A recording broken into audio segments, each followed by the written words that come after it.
We've got a few technical difficulties in the room. Will be just a couple of minutes.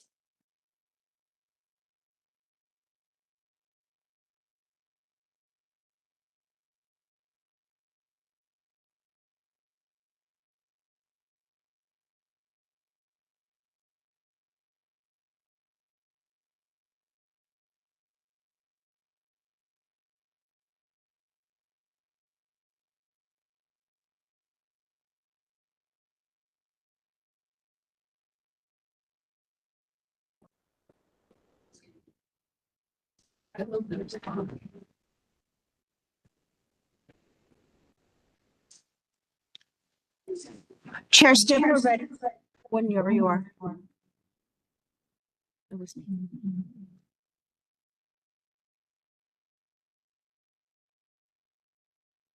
Yeah, double minute, sorry.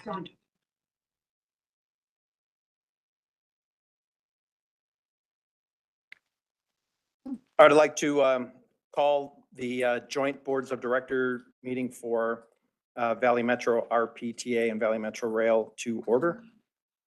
Pat, you do the Roll call. Good morning, everyone. City of Avondale, Councilor Maxine White. Here. City of Buckeye, Councilmember Clay Goodman. Present. City of Chandler, Vice Mayor Odie Harris. Here. City of El Mirage, Councilmember Monica Dorsey. Here.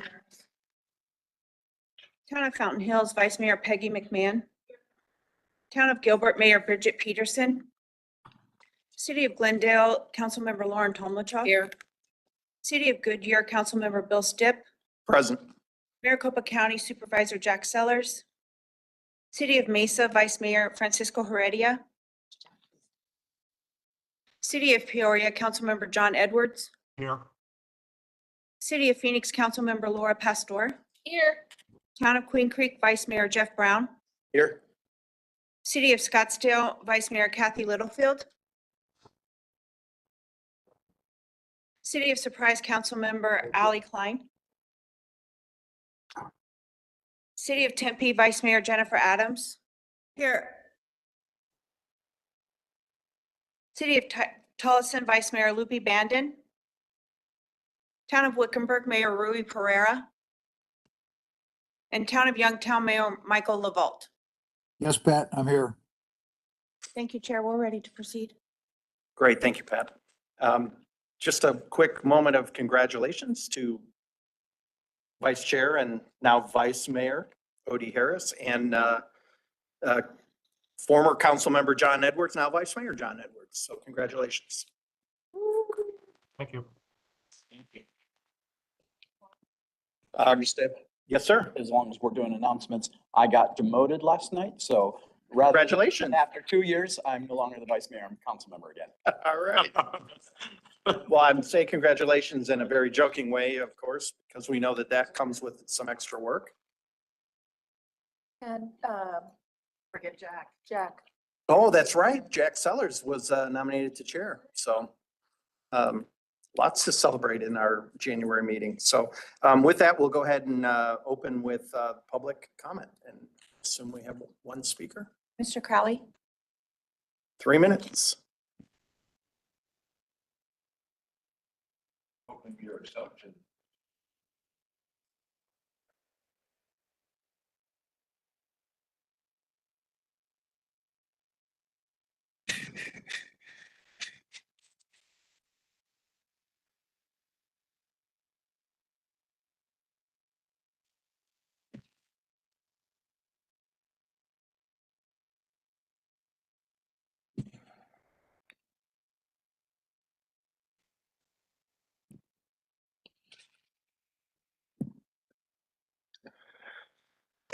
I haven't started speaking, and you've got this running already.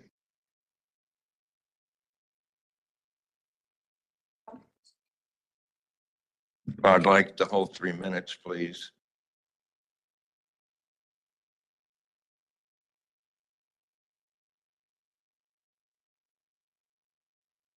Good afternoon. Hope you had a happy holidays. Have any of you seen the new Times? I won't go any further with that because I have very limited time.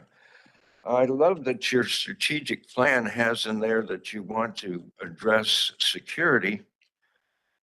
The board knows how much money we spend on security for the buses. That would be zero.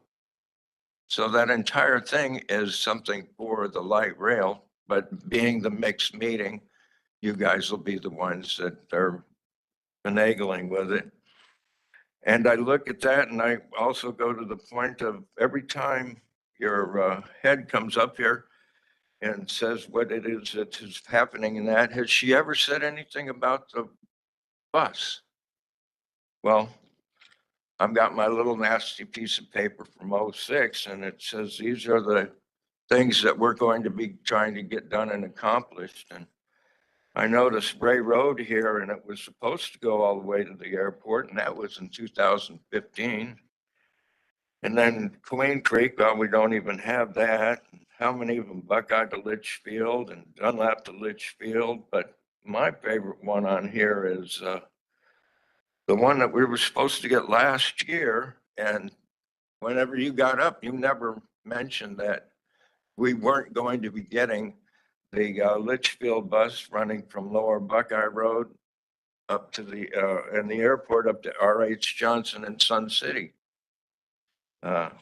Maybe it's because that's not what you think and care about. But then I also then note that as in a specific that I'd like to have in the minutes show that on the light rail, you've got that budget adjustment there. And I look at it and it's $74 million. But then when I look at the full 400 that is being spent, I go, okay, that's a fifth.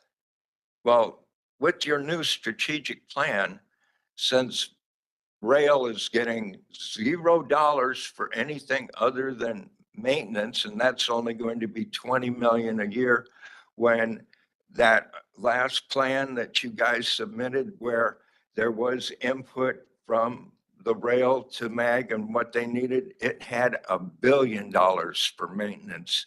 So I need you guys to bifurcate the agencies and have the concentration of this body on the bus part of it. You're going to be getting how much new money and what's your plan? Well, you say it's over there at MAG. Well, if I see what your plan has been so far, I'm not going to be able to support this, because how many of these roadways didn't get addressed because this body felt that it wasn't necessary for your communities to have the bus?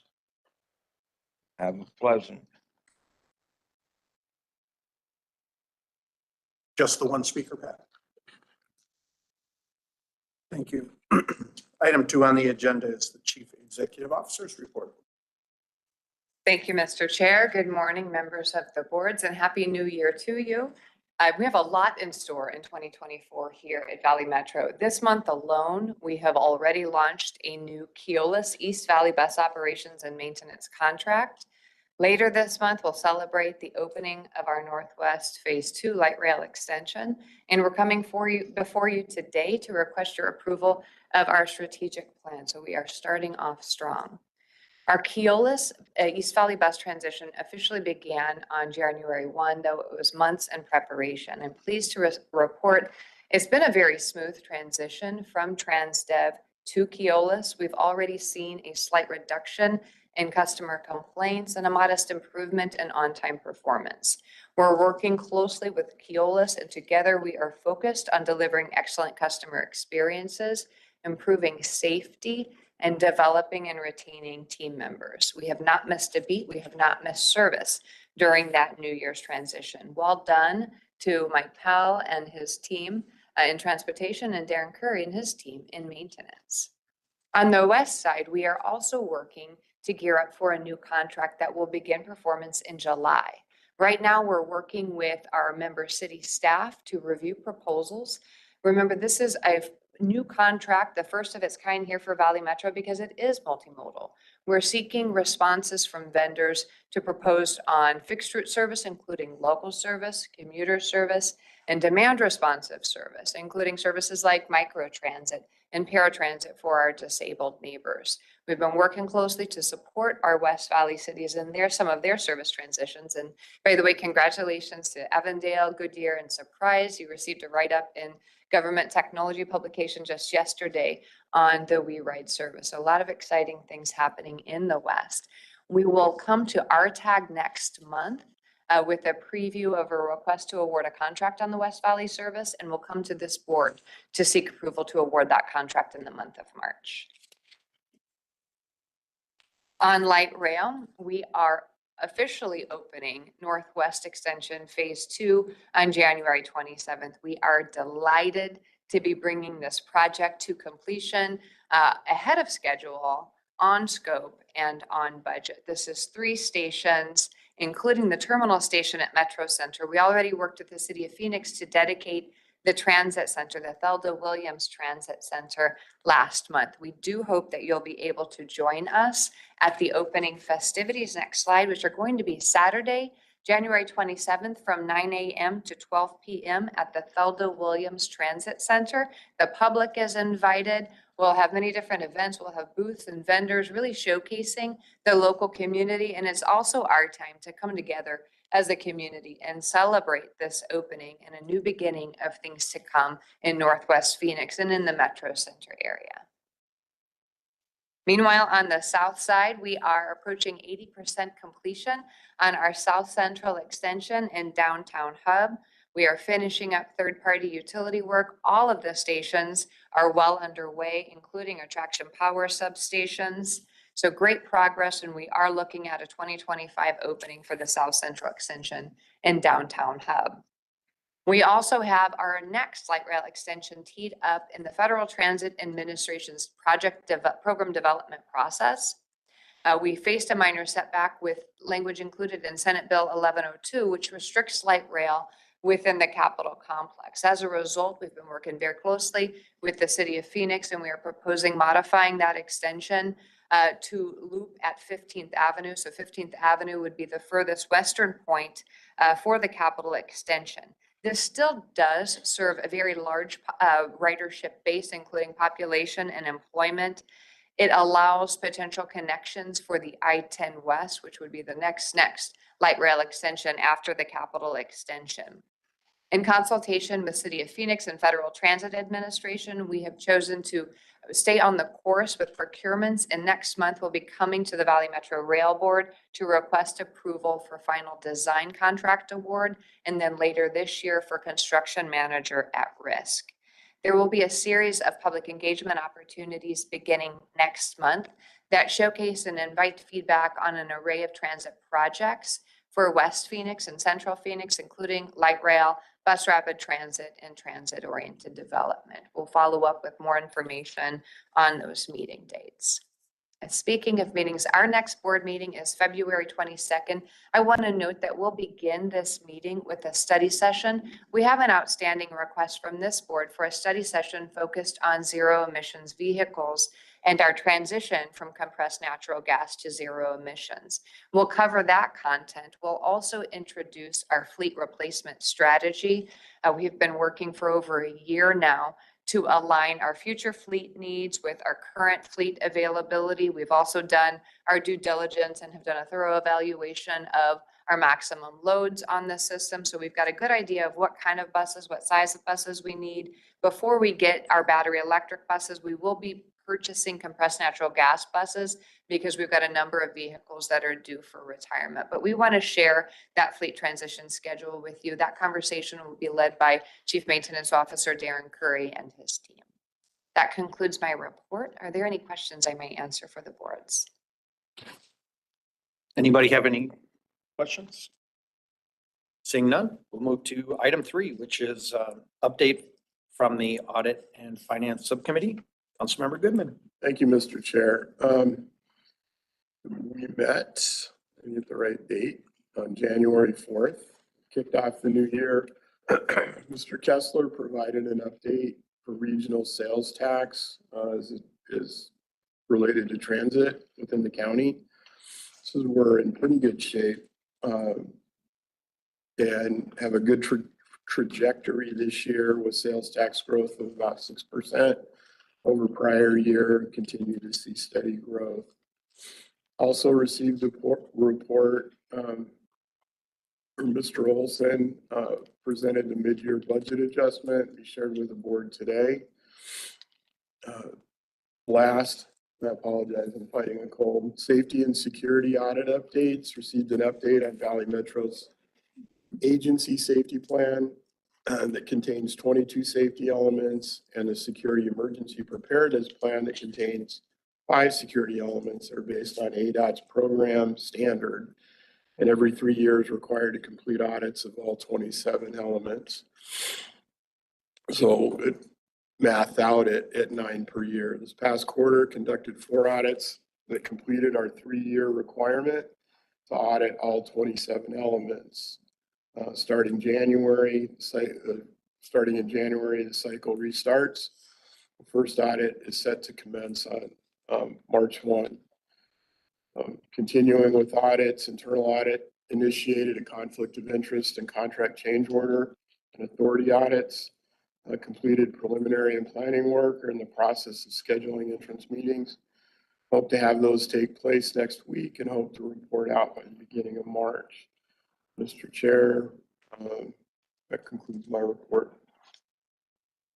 Great. Anybody have any questions for Councilmember Goodman? Seeing none, we'll go to the consent agenda. There are 2 items on the consent agenda, 4A and 4B. If there's not any questions, I'll entertain a motion to approve the consent agenda. So move. Second. I have a motion and a second. Any discussion? All in favor, say aye. Aye. Any opposed? The ayes have it. Item 5 is for information, which is the 2023 origin and destination study results. Turn it to Jessica and staff. Thank you, Mr. Chair. I would like to invite Aaron Xavier, our as of last week newly promoted Manager of Service Planning, to the podium to provide a presentation. We periodically conduct an origin destination study, and this provides detailed information about customer demographics, trip origin and destination, and trip purpose. This is invaluable information that we use for service planning. We use that to better understand the experiences of our customers. We triangulate this against our ridership data and our other market research, including our customer satisfaction surveys. This will be especially helpful this year as we embark upon our comprehensive operational analysis. That is our detailed evaluation of the performance of our existing system for the purpose of developing recommendations for the short-range transportation plan. Aaron. Great. Thank you, Jessica, for that warm introduction. Mr. Chair, members. Thank you very much. Mr. Chair, members of the board, I'm glad to be here today to talk about this important survey. As Jessica had introduced, a lot of surveys were taken on the system that we have, and I think there's a lot of good insights for the post-pandemic ridership and essentially how to recover ridership, how to serve the community better. There's a lot of answers in this study that we're still uncovering, though we have done a lot of analysis to share with you today. And I did want you to know that this is an abridged version of the slides that were provided in the deck that you were given in the packet. So if there are any questions regarding that content, feel free to stop me at any time or after the presentation and I can get into more detail. And all the data that has been shared here and that was contained in the survey results have been shared with city staff and town staff, both in the form of a spreadsheet as well as a couple of dashboards that the consultant that did the survey provided to us, as well as one that we created in-house.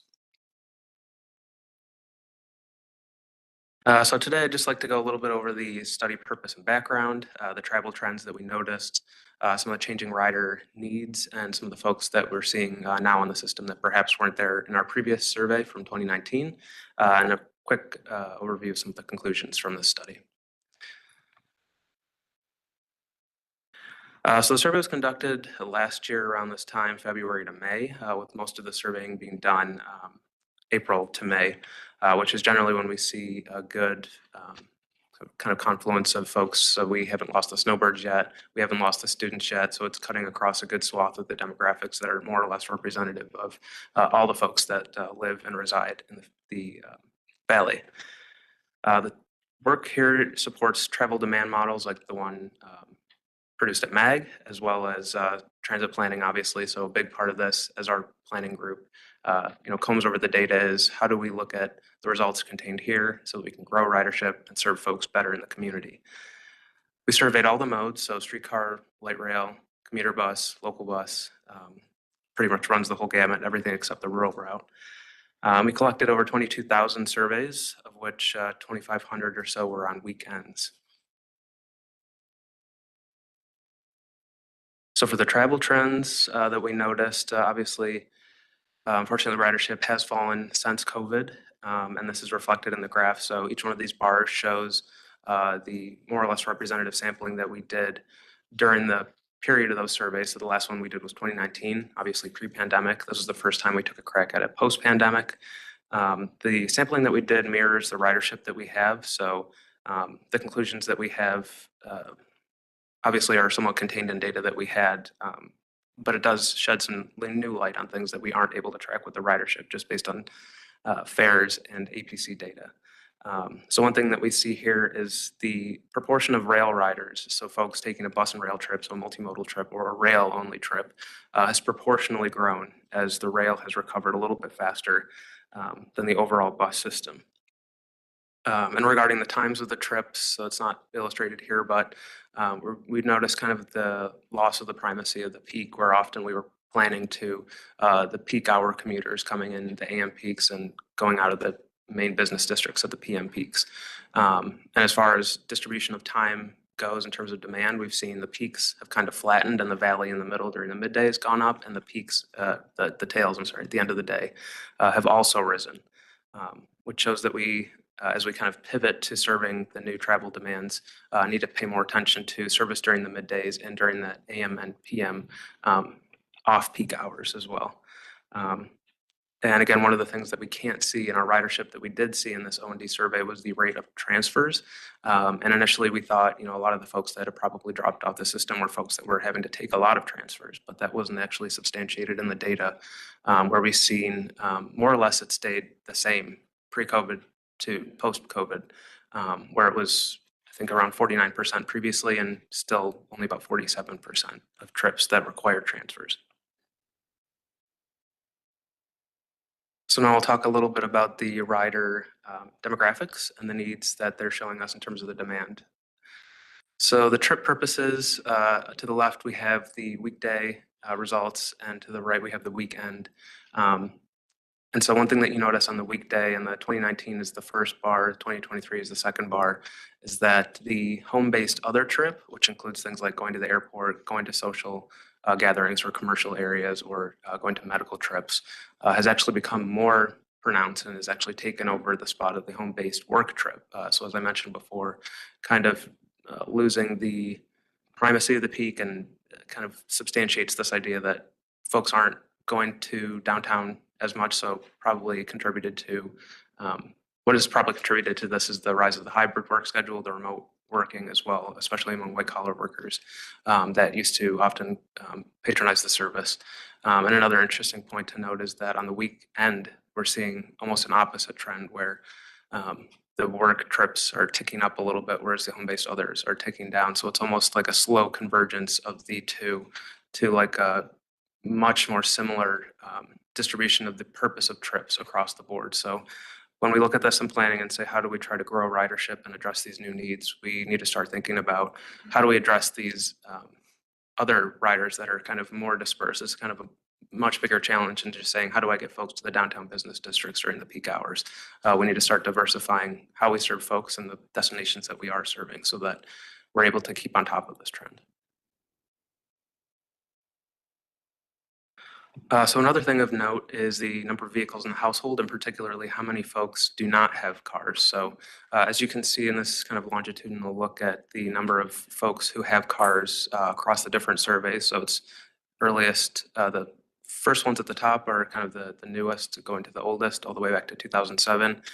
And you can see more or less that this hasn't changed too much. So I think another hypothesis that we had was we're probably going to be seeing a lot more folks without cars who have remained with us on the system, through the fall of the ridership and our increase as we've kind of recovered ridership. But it's actually not quite substantiated just in terms of the number of vehicles that folks have. But we did note that the number of folks without driver's licenses did tick up significantly. So I think it went up from 42% in 2019 to 49%. So that was a 7% increase. So overall, making sure that we serve this demographic, target them when we are looking at service increases, routings, is very important to making sure that we're serving the folks that do need the service and have shown us time and again that they make up more or less a majority of those that we serve. Another interesting data point that we pulled out was the rider gender. So as you can see, the split of men is on the left, the split of women is on the right, and more or less you can see in the point there that the number of, or the proportion of men has risen from 57 to 62%, and the proportion of women has decreased from 42% to 37%, to the point where men are more or less outnumbering women 2 to 1. And so we tried to dig deep and say, why is this happening? We've done a lot of other more qualitative surveys about people's perception of transit, why they ride, why they don't ride. And I think digging into those surveys with the kind of trigger or direction of this data point would suggest that we just need to look at, why perhaps women are not taking transit as much as men. Because I think that, as a demographic is definitely a key demographic that if we were to target it, we would see a lot of growth. Whereas we're a little bit more saturated with the males on the system. So one of the last points is how folks are getting their transit information. So recently with the death of the transit book, obviously you can get kind of these bespoke versions that we offer through customer service where you say, I want Route 77, 184 and yada, yada, yada, and get my own personal transit book. But we are kind of out of the business of just printing transit books as we used to. And so I think in part this has contributed to the data that you see here where only about 1 in 10 folks is now relying on a paper source of information or a call-in service like customer service or texting into NextRide. Whereas on the flip side, we've seen a dramatic increase of digital wayfinding that has continued, across the surveys. You can see here, it's almost like the reverse trend, where we now have about 9 in 10 folks that are relying on that online transit information. And I think a couple of things have buttressed and supported why this is the case. So we have the rise of the real-time data that's available to folks to track their rides. We have the introduction of the mobile fare that was in play when the survey was taken.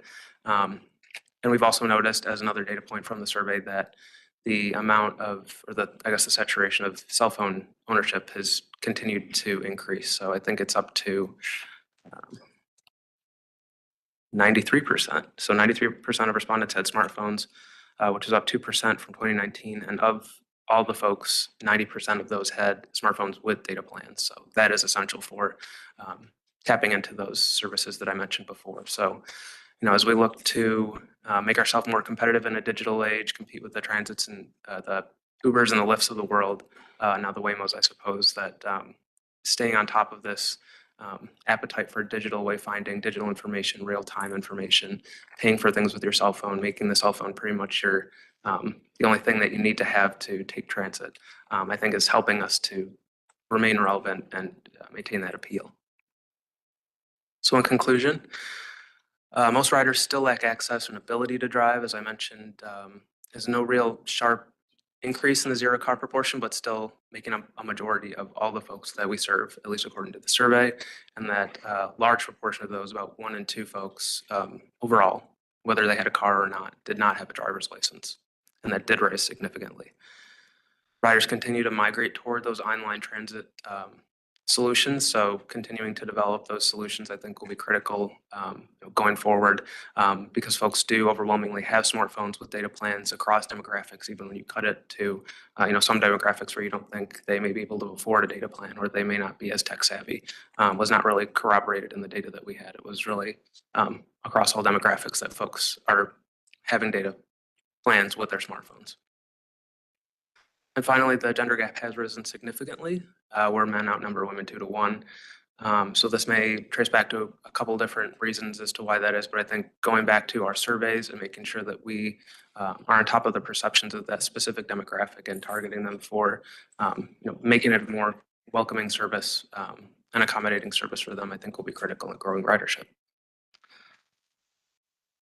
So that is all that I had. Are there any questions from Mr. Chair, members of the board? Mr. Chair. Yes, sir. Is there any data collected on what the rides were for? Were people commuting to work or was it recreation, entertainment? And then the second part of that, it's kind of hard to survey people who are not riding. What would you guess? Are folks working from home? What's go ahead. I'm sorry. Mr. Chair, members of the board, that's a good question. So I did have this, so this kind of gets to it. It is kind of a broad strokes look at the trip purpose, but we did see that about only 38% of folks are taking the service, which is a home-based work trip, which is essentially what we call, commuting to work, or it could be the reverse, work-based home trip, which is down kind of significantly from the 45% that we saw pre-pandemic. And so that's kind of the split that we're seeing currently, at least on the weekday. And the weekend, it does seem to tick up a little bit, but again, that may be just within the margin of error. As far as tracking the folks that have left, I think We have done a little bit of work outside of the survey to talk to folks that aren't on the system, as well as asking folks in this particular survey, do you have a hybrid work schedule or are you able to telework? And in both of those sources, we're seeing a lot more folks saying, especially pre-pandemic to post-pandemic, that they're now afforded the option to work from home. And so I think that's definitely playing into why we're losing that essentially market share from that particular demographic that, if folks don't have to commute, then they just won't be using our service one way or the other. Thank you. Great, I'll go down to I'm just gonna go this way, 'cause it's simple for my brain. Councilmember White. Thank you so much, Chair Stipp. Thank you so much, Aaron, for the presentation. Taking a look, it appears that we need to target and kind of revise how we look at the market that uses public transit. But it's a clear 50% of the people that have consistently just, they don't own cars, so they're on the transit. Now we're seeing the unlicensed drivers using transit, which is really good. It keeps them from behind the wheel of a car, which we often see anyway. When you take a look at it, I think we need to have other sources of data that we will consider. I believe we just heard the fact that we can't reach those folks who are out of the system. So I'm interested to see how we're going to take a look at being able to market back to those folks who were before using transit and just are not at all anymore. But I'm very concerned with how we treat the population that appears to not have the luxury of a vehicle. And what are we doing to kind of maybe hone in on that market and expand that? Because I believe there are probably more people in the valley that would like to be without cars, especially those that just come in for a portion of the year and leave. And I think that we have that sweet spot where we can find more service routes, where we can find different types of transit opportunities. And then I think also I wanted to look at the decreased transfer usage. I wanted to add everything in here to give everybody else an opportunity to speak. The decreased transfer usage for some of the eastern routes and seeing some of the expansion for some of the western routes. I think those are to places where people really need to get in the future and where we'll see more growth of transit. I'm very concerned about the decrease in female usage of public transit. I just want to say that because I know that safety is a perception and we're going to continue to say that. But then I also looked at one of the slides you had in the more expanded version. It just caused me concern that when we have a population living in the state of Arizona that makes less than $5,000 a year, which might be our students. However, the lowest household income populations are our highest users, it looks like. So really taking a look as well too, because then if you look at the other end of the spectrum, the higher earners are actually using public transit more.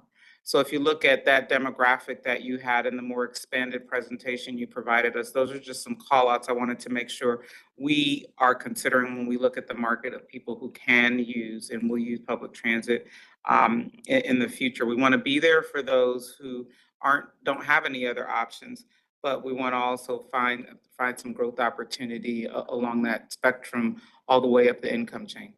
Thank you, Mr. Chair. Great, thank you. Councilmember Thompson. Thank you, Mr. Chair. Good presentation, Aaron. I do have a question about the, as Councilmember White just mentioned, I was very interested in the percent of riders without a driver's license. Do we have any age demographics on that? Because I'm very curious whether they're, because it seems like, I don't know, 16 to 30 probably seems more and more young people are not really wanting to get a driver's license or waiting till later.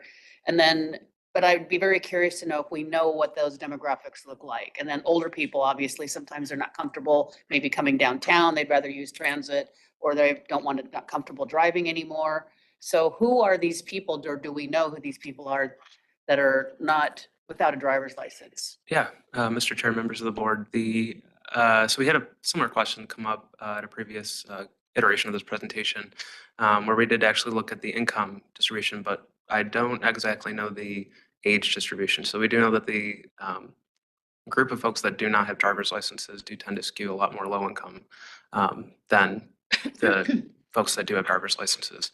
But I can definitely get back to you on that point because that's in the data and I would just have to kind of throw it in a pivot table to get that information. But it just seems to be, if I could, Mr. Chair, seems to be more and more of a phenomenon. I mean, I know when I could not wait to get a driver's license and get, out from under my you know, it's freedom for most people, but I know, you know, I have friends with children that are still young and it seems to be more and more common that, you know, they're not as anxious to get behind the wheel as we were when we were growing up. So I'm just curious what the age demographics, whether it is more related to income or is it just a phenomenon that we're seeing that we should be targeting this generation because they don't really want to have a driver's license. So that was my point, is that, you know, if we knew that, we might be able to more refine our, you know, who we're targeting to try to promote them to use transit. Maybe and as an alternative, if we go where they want to go, the destination and origin study, if we're taking them where they want to go, they would maybe choose transit rather than Uber, Lyft, or some other method of transportation. Absolutely. I Thank you. think, I mean, that's just a growing demographic and cultural shift that I think we would be remiss to not kind of ride the wave of. So very good point. Okay, I'm working my way this way. So, Councilmember Pastor. Thank you. This is a great conversation because my nephew, who's 21 now, has chosen not to get a driver's license or doesn't have a driver's license. We are all encouraging him that he needs to have some driving skills just in case there's an emergency or we need something from him. So we're highly, yeah. He would have to pick up his Nana at a doctor's appointment. So his mentality or philosophy is, why do I need a driver's license if I can take public transportation and get to where I need to get to, or my friends can come pick me up, or I can take an Uber or Lyft or Waymo. It's less inexpensive because I don't have the responsibility of a car and a payment. I don't have a responsibility of maintenance, and I don't have a responsibility of insurance. So if in his way of thinking, if he finds a job within his nucleus and can get there on time, then that's what he'll do. So I think we really need to look at that area because there might be some great opportunity of growth. The other piece is that he says if he cannot get the bus or light rail to get into where he needs to get to on time, then he chooses the other option of Uber and Lyft. But that's why he's not inclined to get a driver's license. He's also not inclined because he doesn't want any of us calling him up and saying, hey, can you come? Because for him, that's freedom. And that's his freedom, where it was my freedom. If as soon as I learned how to drive, I'm going to get in my car and I'm out. But his freedom is, I don't need to know how to drive. I'm out regardless of whatever which way. And I don't have a license. I can't pick you up. So I think that it is a culture shift in ways younger generation is looking at this and thinking. The other piece is women. I could see or understand why women are less inclined to take public transit, because I can also see the flip side of I'm the main person in the house that goes and picks up the kids, that gets them to their practice, that gets them to in between they're feeding them. And I could see why women wouldn't be as inclined to take public transportation because they're moving the system, the internal system of the house to get them to where they need to get to on time. So I could see that being one of the areas of why women aren't taking public transit, but I could also see time being one of the factors as why women don't take it. Because they need to get somewhere, there's a schedule. I need to get there. So I'm curious to see what the reasoning is. The high earners, and it might be in the study, I'll go back and look. I'm curious of where they're going. Are the high earners going to a sports event, going to a play? What are they doing?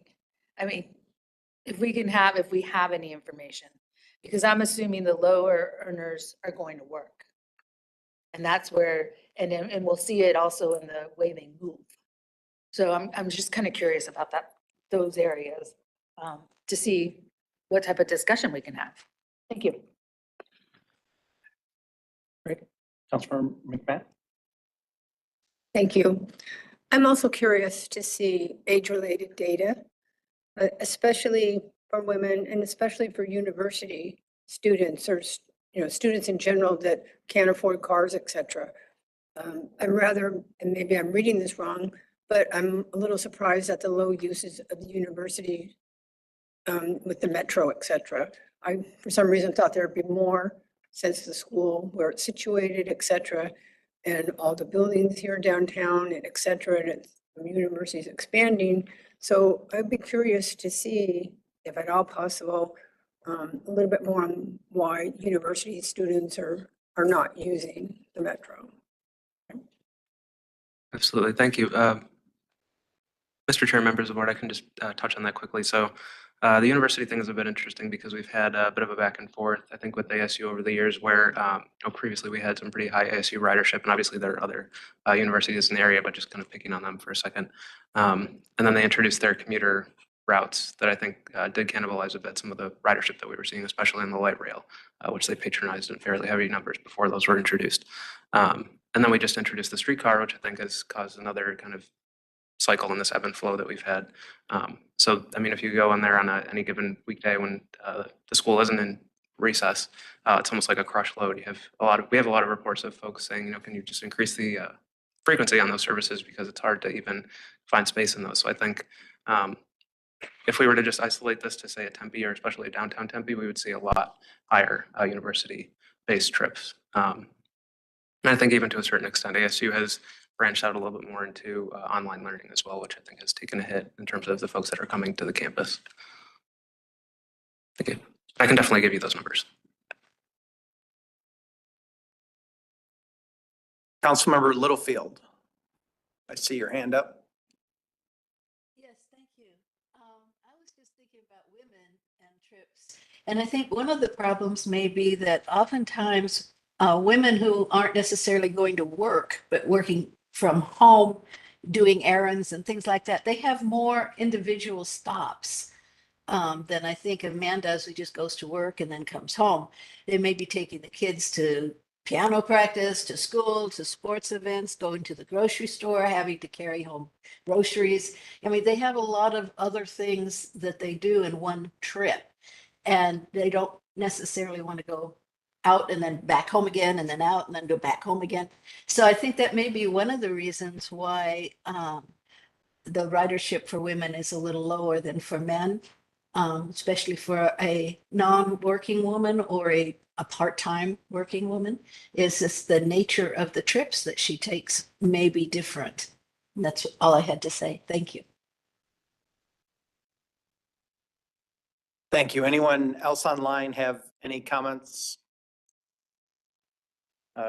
Vice Mayor Harris. Thank you, Chair. Women rules, okay? Thank you.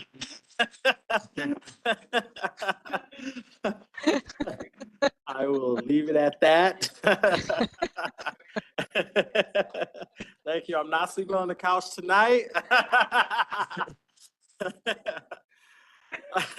So, first of all, I was thinking about some of the things that you were sharing, and thank you for your presentation.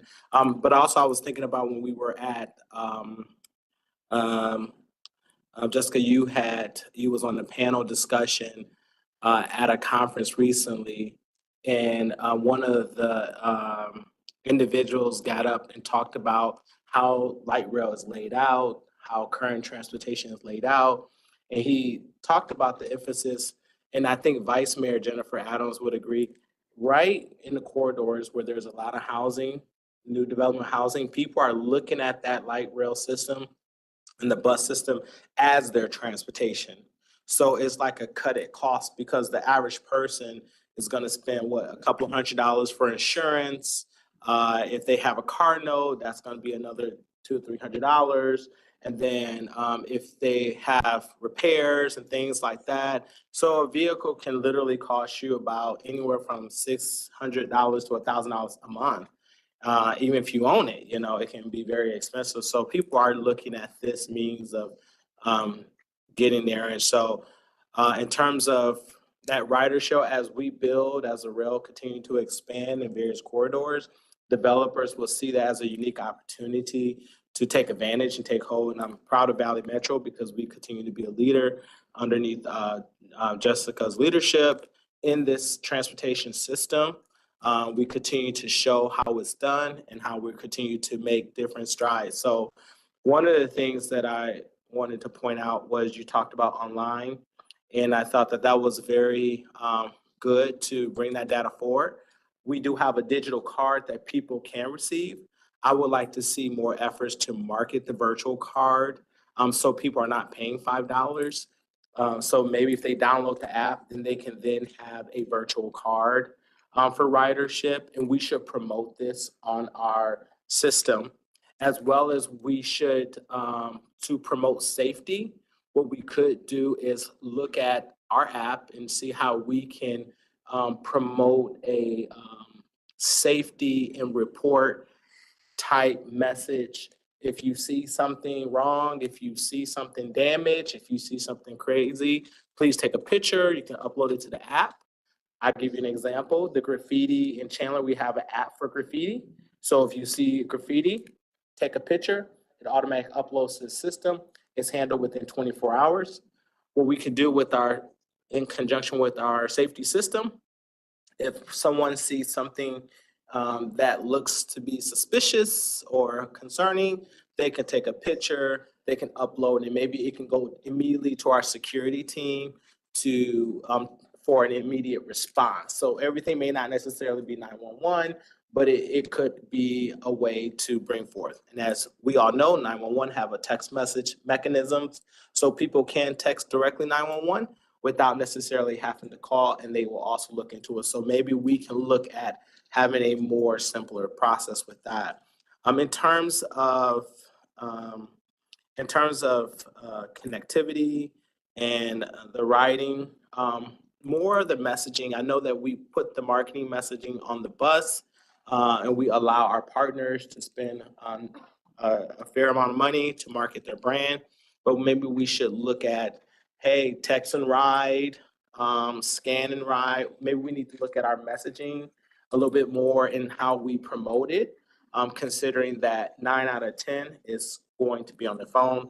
So perhaps we can come up with more creative ways and maximize our online platform, our online messaging to adhere. And this will also serve the purpose, Aaron, and I'll share this.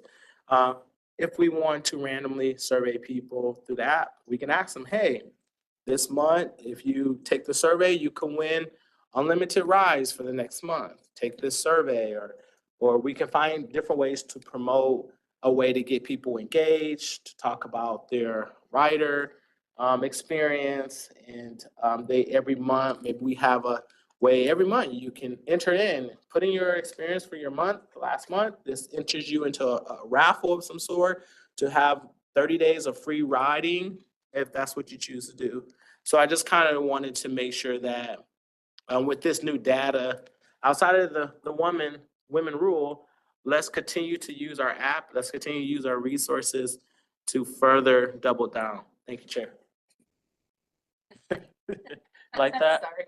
Yeah, you really can't follow that up. No, you can't. No, but Pandering to women.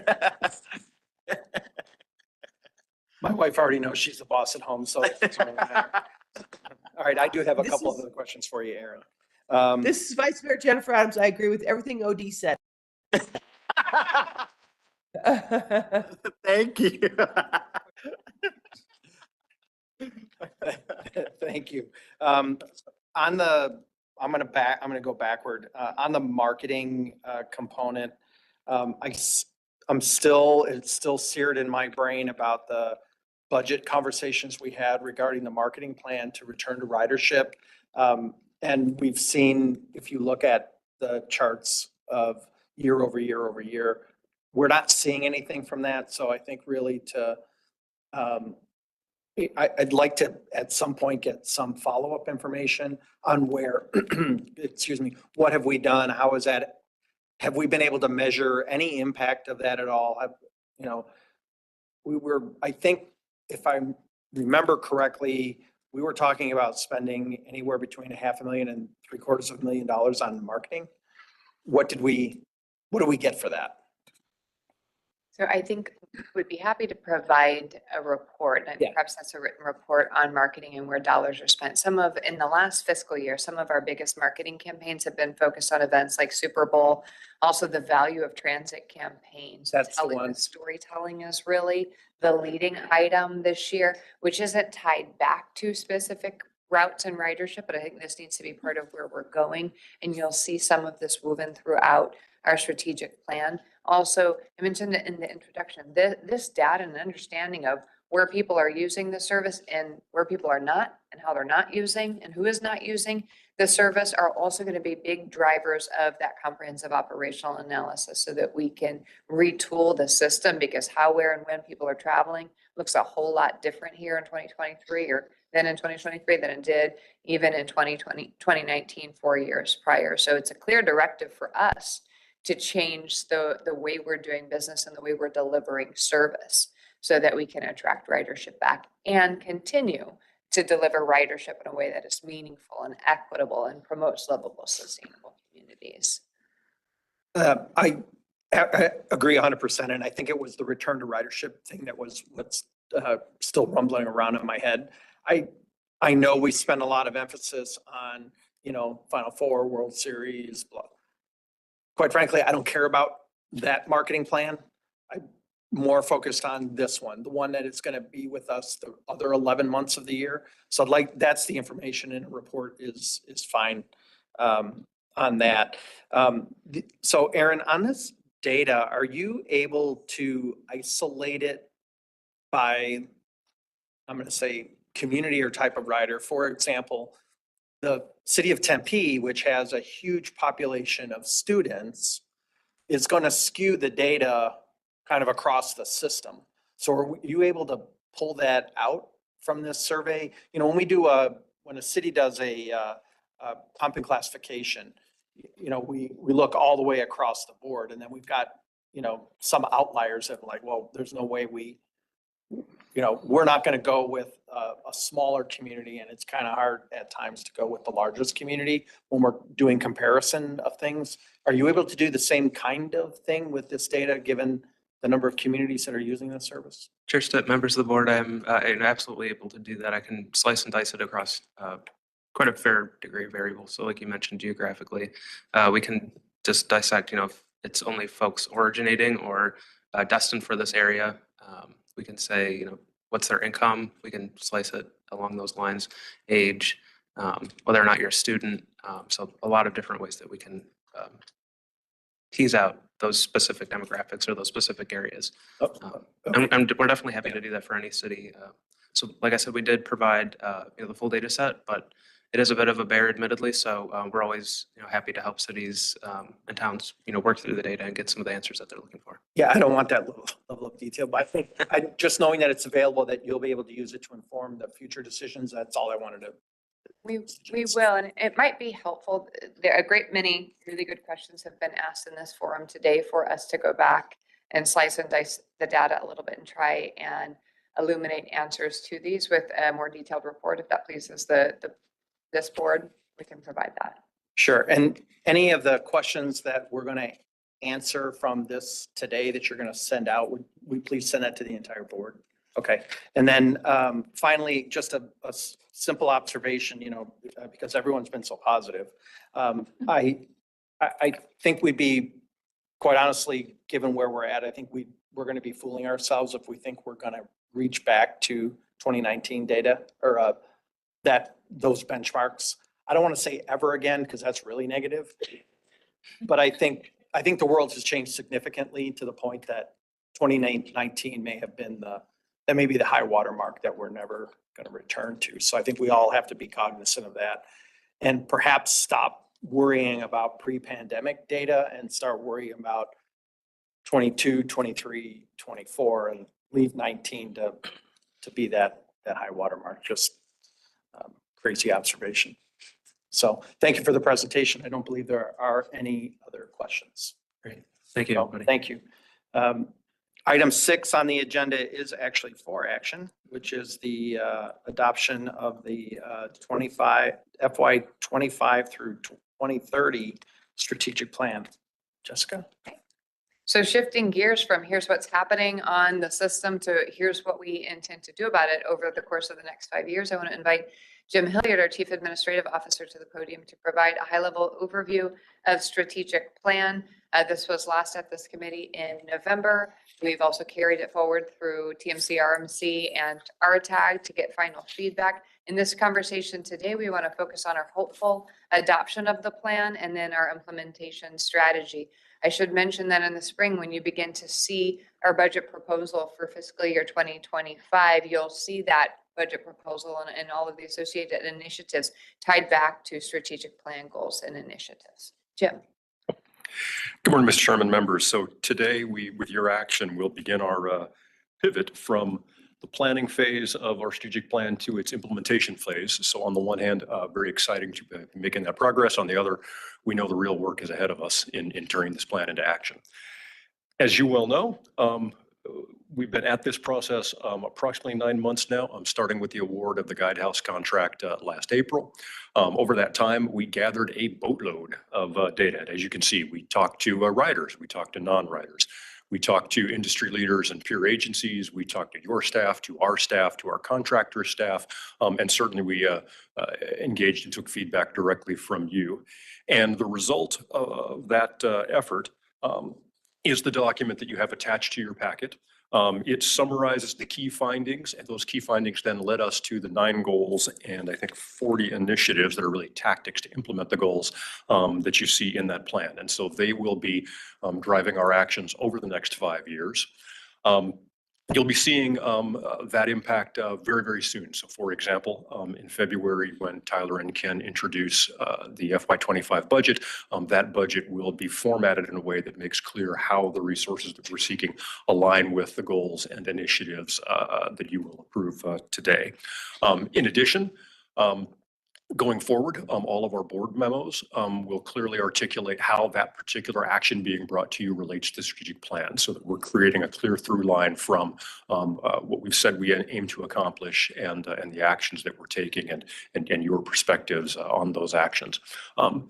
Then finally, as we talked about in the study session last month, we'll also be coming back to you 4 times a year, sort of a rotating 6-month schedule with updates on our progress on the strategic plan, both on what we have done and then the outcomes that we're seeing from those actions. So that first set of updates will be in May. And in that first set of updates, we'll be sharing with you our thoughts on how we'll be measuring our progress toward accomplishing the goals and initiatives so that we can get your feedback. And then in subsequent updates, we'll be providing those metrics to you in a discussion of actions taken and actions to come. So with that, if there are any questions, the Valley Metro or Guidehouse teams would be delighted to answer them. If you don't have questions for us at this time, we deeply appreciate your engagement and support in the process thus far and look forward to rolling up our sleeves and putting it in practice going forward. Thank you, Jim. I'm going to take the motion first and then we'll have the discussion and ask questions. So may I have a motion to approve the FY 2025 to 2030 strategic plan? Second. I have a motion and a second. You can pick. The women. Give it to the women. I mean, thank you for the reminder. Not that I needed it. Why? So I have a motion and a second on the floor, and now I'll open it for discussion. And our questions. Councilmember Thomas. I just wanted to make the comment that I appreciate the fact, Jim, and thank you for still being here, by the way. Thank you and Jessica for having me here. We appreciate your willingness to continue to serve. So, but I appreciate the fact that you're going to continue to tie decisions back to the strategic plan. And so, and then bringing feedback on how that's, what the effect of that decision is. So it's just, I mean, it's kind of full circles because a lot of times as electeds, we sign off on a plan and then we don't really get all the information to know, like, you know, is this really, is it having the effect that we anticipated? So I appreciate the fact that that's all part of the plan. So thank you for that. Thank you. Any other questions or comments? Seeing none, then I will take the vote. All in favor, say aye. Aye. Any opposed? Ayes have it. Okay, item 7 is presented for our information, which is the travel expenditures and solicitations. Did anybody have any questions on that? Seeing none. Item 8 is report on current events or suggested future agenda items. Councilmember Tomlinson. Thank you, Mr. Chair. I'd like to have a discussion. I know I've been seeing and Councilmember Pastor and I've been talking about this, is let's have a discussion about, I see them in Tempe. I'm seeing them start to pop up in Phoenix. I see those emergency alert, those blue light things, and how we, you know, if it's a possibility, whether we need to partner with, you know, Valley Metro with cities, whether MAG's doing anything with, you know, that with regard to transit. But transit stops are, you know, definitely people are, you know, standing there, especially in the winter time, it gets dark early. So I just think, and we've been talking about, we should maybe take a look. I don't know what the financial impact of that would even be, but I'm seeing those start to pop up. And I saw a lot of them when we were in Atlanta. Some of those of us that went to Atlanta for the conference, they had those everywhere in Atlanta. So I'd like us to take a look at that. Thank you. Great. Anyone else? All right, seeing none, the next joint meeting will be on February 22nd at 11:15. And as Jessica mentioned this morning, it is 11:15, right? We'll do a study, excuse me, a study session first, and then we'll have the joint meeting. And with that, the joint meeting is adjourned and we'll roll right into the Valley Metro RPTA meetings. The consent agenda is items 1A through 1G. Does anybody wish to pull an item from the consent agenda or have a question? Councilmember Pastor. Oh, no, I was gonna make a motion. Wow, awesome.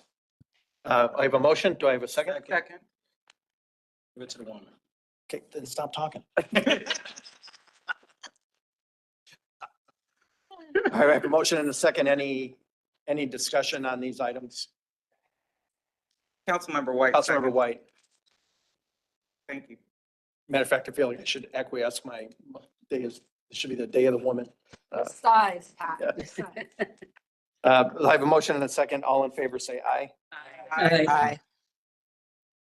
Any opposed? The ayes have it. We have item 2 on the agenda is the RPTA fiscal year 2024 mid-year budget adjustment. Thank you, Mr. Chair. I'd like to invite Tyler Olson, our Manager of Budget, to the podium to provide a presentation on the mid-year budget adjustment. We'll have one to present for RPTA and then one to present for BMR. Okay, thank you, Jessica. Mr. Chair, members of the RPTA board, I'm just going to quickly walk through our mid-year budget adjustment. Just a little background.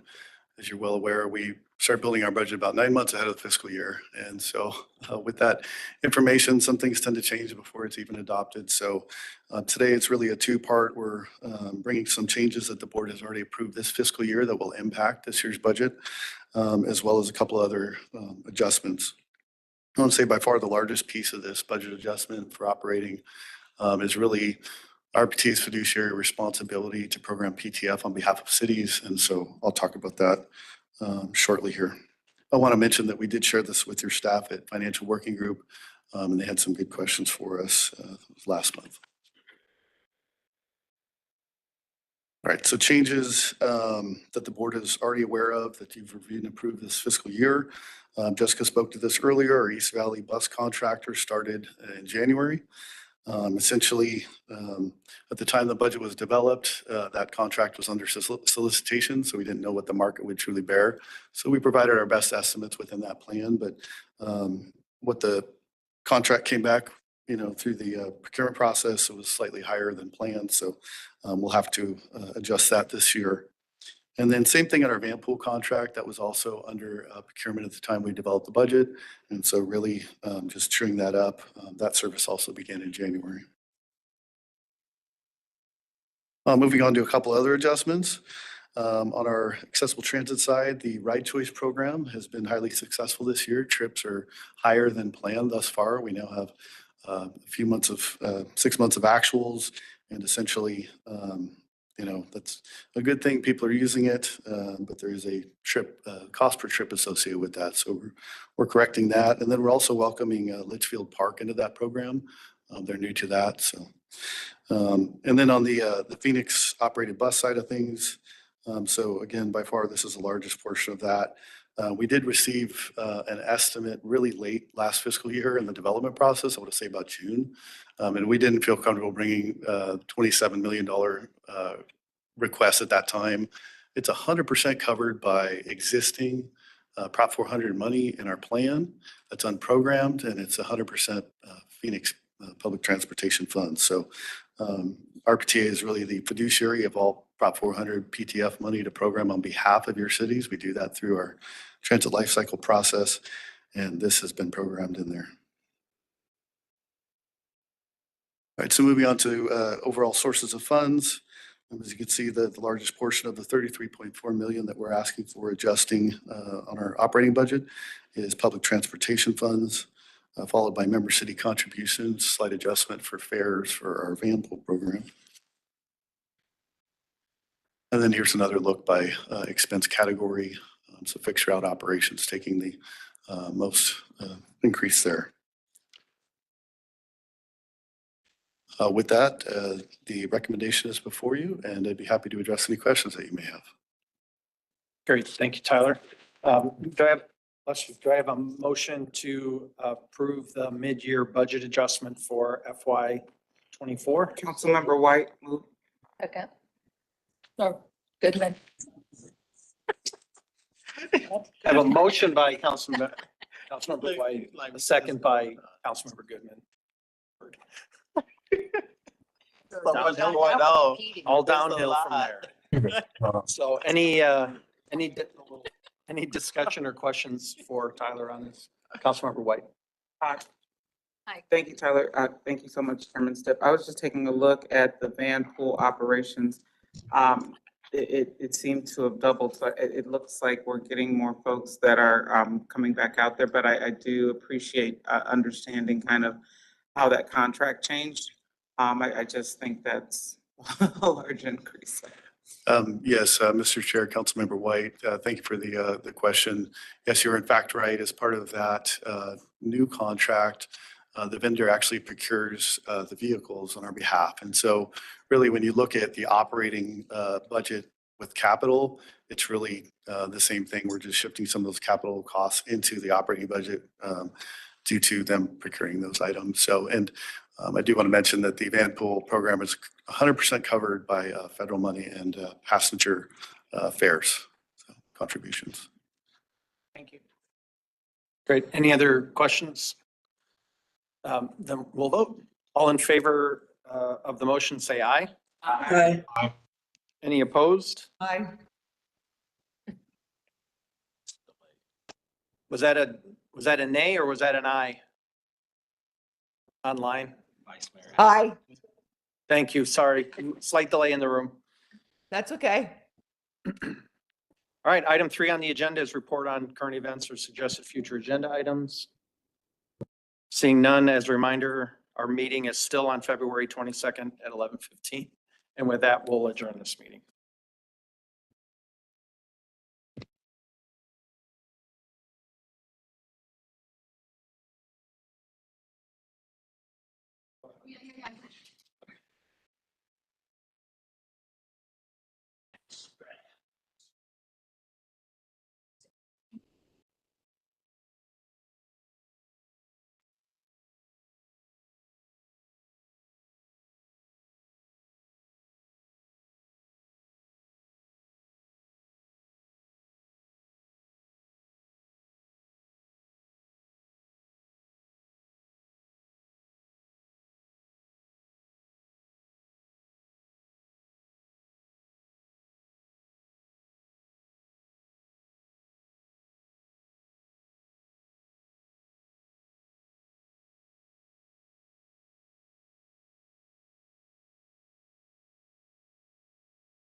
I'm waiting for Vice Mayor Harris. He had to step out to go to the restroom.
All right, I'm going to convene the meeting. Welcome members to the January meeting. This is the Valley Metro Rail Board of Directors. Item number 1 is a consent agenda. Are there any items that we want to discuss? All right, I am asking for a motion. First, motion.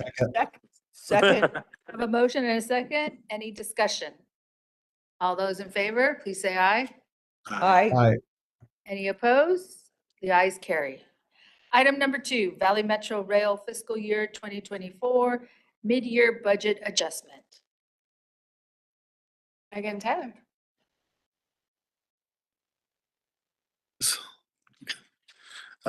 Madam Chair, members of the Valley Metro Rail Board, going to walk through this budget adjustment. This only pertains to the capital program, no changes to operations.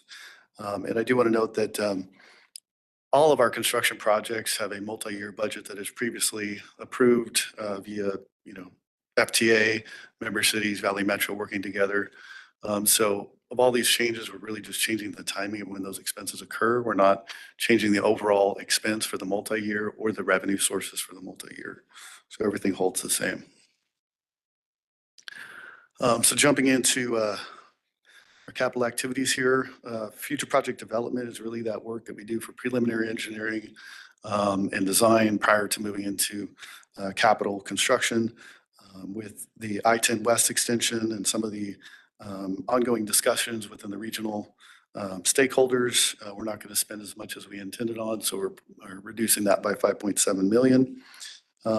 Both South Central and Northwest Phase 2 extensions, our construction team recently received an update from the respective contractors on those projects that really provides updated cash flows, project schedules of current activities. And based on that, we're accelerating some of those costs into this year. And then on the streetcar side of things, really related to fleet and payments for Brookville streetcar, along with some of the spare parts, just updating some of the milestone payment schedules there, resulting in a $3.4 million increase. And then both Gilbert Road and system-wide improvements are also based upon milestone payments for fleet, and that's our Siemens light rail vehicles fleet. So a couple minor adjustments there. So total sources of funds, 65.3 million increase, and most of that is member city contributions and federal funding. And here's a breakdown on the capital side, expense side of things. So what we're asking for is a $65.3 million increase to the capital budget to support those ongoing construction and fleet payment activities. And so with that, that concludes my presentation. I'd be happy to address any questions that you may have. I have a question about, I don't know, it's 50. No, keep going. Keep going. One more. The future project development. We're doing a decrease. What determined the decrease? So when we build the budget 9 months ahead of the fiscal year, we have certain assumptions in there based on conversations at the time, maybe with City of Phoenix in the example of, the I-10 West extension project. And because of some of the changes that take place during the year, we don't actually realize some of those. Maybe we're a little more aggressive in some of those assumptions, or maybe those assumptions have changed so much that we're not going to spend the money. So in an effort to be transparent, we just wanted to bring that to the board and show that, we aren't going to utilize that money this fiscal year, although we look forward to working on that project in the future. Okay, that's what I was trying to figure out. I was trying to figure out what happens with that money? Do you move it to?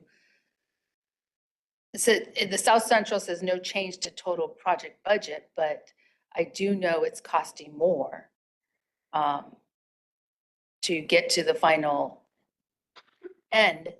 And so I how can is this address them determined? both. So on South Central, we are actually not increasing the budget. In this case, we're pulling funds forward into FY '24 that we expected to spend later.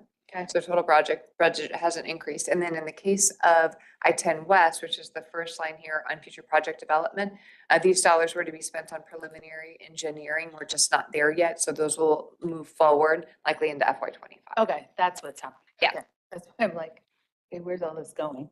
All right. We have a motion and discussion. All those in favor, please say aye. Aye. Those that oppose, motion carries. We didn't need any, I don't know. Oh, I thought we had one. Oh, I was still stuck on consent. Okay, I need a motion. Motion. Have a motion and a second? Second. All right, second. Any discussion? All those in favor? Aye. Aye. Any any that oppose? The ayes carry. You know what was in my head. Item number 3, report on the current events and suggested future agenda items. I have one. I have a question because I don't know if it goes in here or if it went in the earlier. I would like to have a discussion of how the routes are determined. The light rail routes, how they are determined. And then how then is that discussion happens with the community? And how does Valley Metro play in that marketing and communication along with the cities? Thank you, Madam Chair. So I think we could add that to as an agenda item to the next Valley Metro Rail Board meeting and have a presentation collaboratively from our capital project development team, as well as our community engagement team with input from City of Phoenix. Okay.